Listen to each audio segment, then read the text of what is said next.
We should have responsible blogging. Hindi naman pwede yung magkalat tayo ng fake news para lang ikasira ng ano. May kumikita eh. We were given the information na may nagpopondong sindikato sa Pogo at sindikato ng droga na mula sa China. They're only after the engagements. The more engagements they get, the bigger the money they make. Ito bago to sa pandinig ko. Yung nagpopondong sindikato sa Pogo at sindikato ng droga. Well, parang galing China yan. For one thing, both of them came from China. Siyempre, Pogo galing sa China. And right now, ang nag-i-import ng drugs sa Pilipinas are mainly mga Chinese made galing China. So yung mga sindikato ng Pogo, sindikato ng droga, may binabayaran para mag-post online ng mga sinungalingan at umatake ng mga personalidad. Well, maniniwala ako dyan, meron talaga. Hindi ko lang sure kung matatawag mong binabayaran sila ng sindikato. So may mga nag-share sa akin sa social media, may nag-share sa akin sa Facebook at pinag-uusapan namin sa aming Facebook group. Kanina na-mention ko na to yung tungkol sa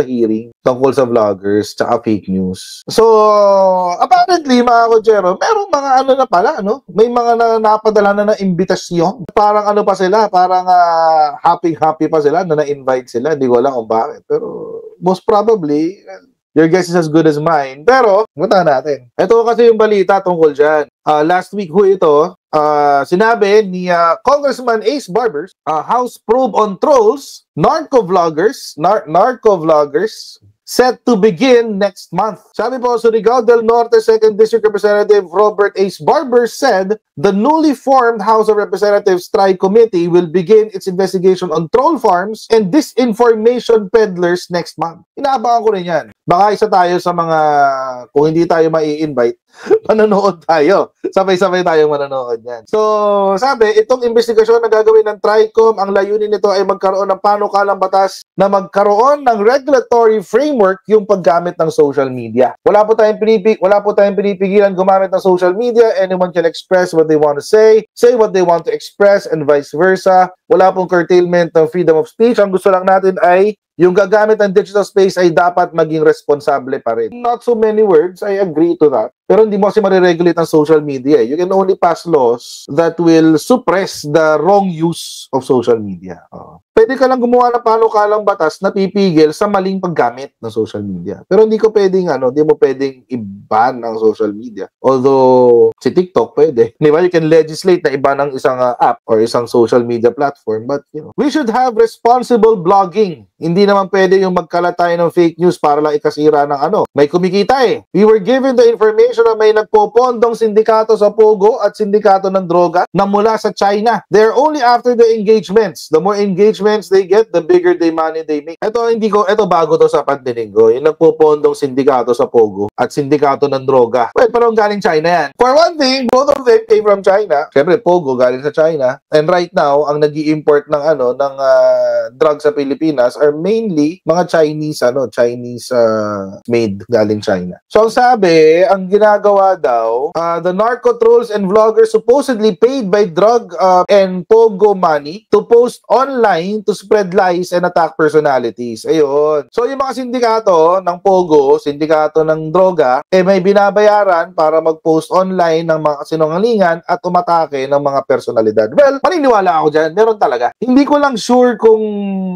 matatawag mong binabayaran sila ng sindikato. Hindi ko lang sure kung masasabi mo. Kasi kung yun ang kung doon ka papasok, wala namang aamin doon. Binabayaran ako ng ng drugs tsaka ng Pogo. Ganun. Binabayad sa akin 1 million a month. Walang maniniwala doon. At kung totoo man yun, walang aamin doon. Well, doon nila gusto atakihin yan, pero parang medyo sa akin lang sana mag-focus sila doon sa fake news. Kasi totoong may nagbabayad. Kilala ko nga kung sino yung mga binabayaran. Totoo yan, may nagbabayad. Totoo din na may tumatanggap ng bayad. At lalo sa kanila, sa partido nila, totoo rin yung troll farms. May troll farm talaga si Digo. Or may binabayaran siyang troll farm. Pero ako, mga Kojero, parang kung kapag sinabi mo kasi binabayaran ng drug lords tsaka ng Pogo, well, masyadong specific eh.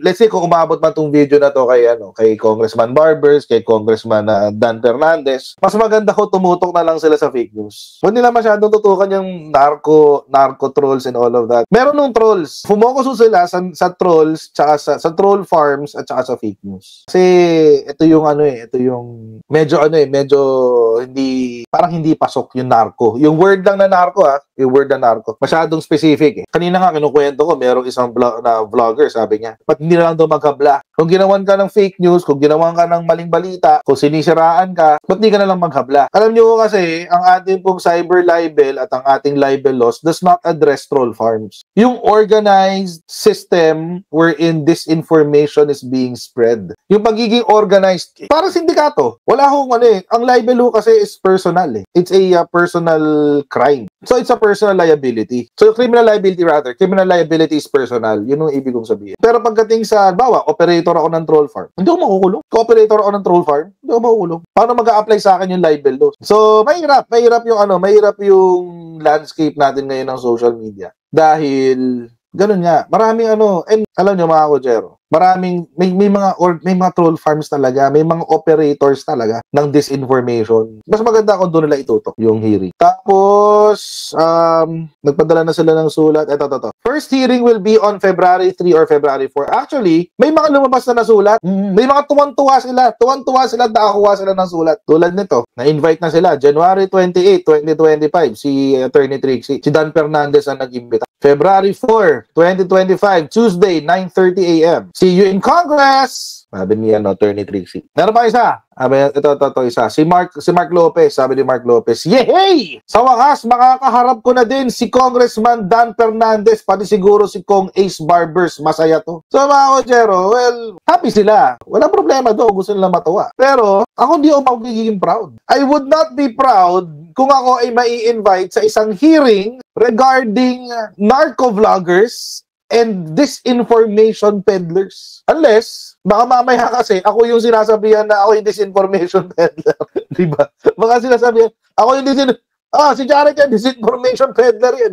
Siya i-hearing natin. Ang pangit. So ako hindi ako matutuwa. And I have a feeling, lalo na dun sa post ni Mark Lopez, parang nandun lang siya para makipag-away. So, ewan ko, baka gano'n lang talaga yung goal nila. Ewan ko. I could only assume base doon sa kanyang post. Pero kung ganun, ang pangit naman ng mindset mo, di ba? Ang pangit ng mindset mo para doon sa para umattend ng hearing. Instead na makatulong ka, na mabawasan ng fake news, mabawasan ng troll farms, ang mindset mo, makipag-away, makipagbasag ulo, di ba? Parang pangit naman nun. So, ewan ko lang how this will proceed. Pero, alam niyo ba mga Kojero, eto puro kasi tayo freedom of speech Puro tayo freedom of speech, etc. Wala namang problema doon. Pinoprotektahan mo talaga yan. That is enshrined in our Constitution. Pinoprotektahan mo talaga ang ating kalayaan na magsalita, pumuna, etc. But not all speech is constitutionally protected. Hindi yung pinoprotektahan ng konstitusyon lahat ng klase ng pagpuna, lahat ng klase ng pananalita, lahat ng klase ng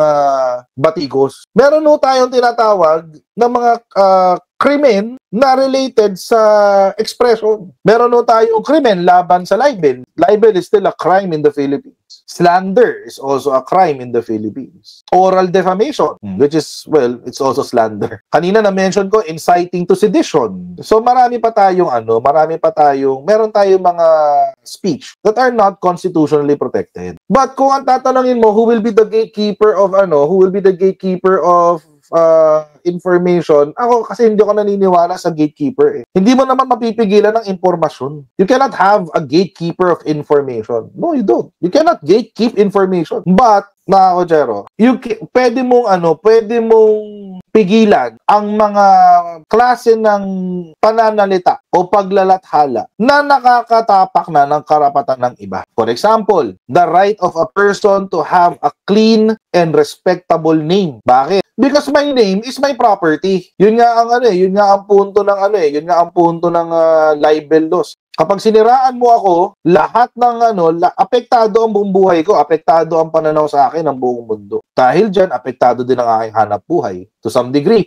nawawalan ng trabaho dahil sa libel cases. Dahil siniraan mo sa boss o siniraan mo kung kaning-kanino, nawawalan ng trabaho. Lalo na pag ginawa pa sa social media. So may mga karapatan din na dapat protektahan. So ako, mga Kojero, meron na tayong laws for that for individual injuries committed by through speech. Pero ang wala tayo yung organized yung pang ano, yung pang troll farms nga, tsaka disinformation operators. So, wala tayong ganun. Wala tayong ganung batas. Kaya nga nung nagsabi yung yung isang vlogger, sabi niya, hindi mo lang kasuhan ng libel. Paano mo kakasuhan ng isang troll farm? Paano mo kakasuhan ng leader ng troll farm? Hindi naman siya yung nagsalita. Wala nga siyang organized business eh. Wala siyang business. As in, hindi siya nakarehistro. Paano mo maparusahan yun?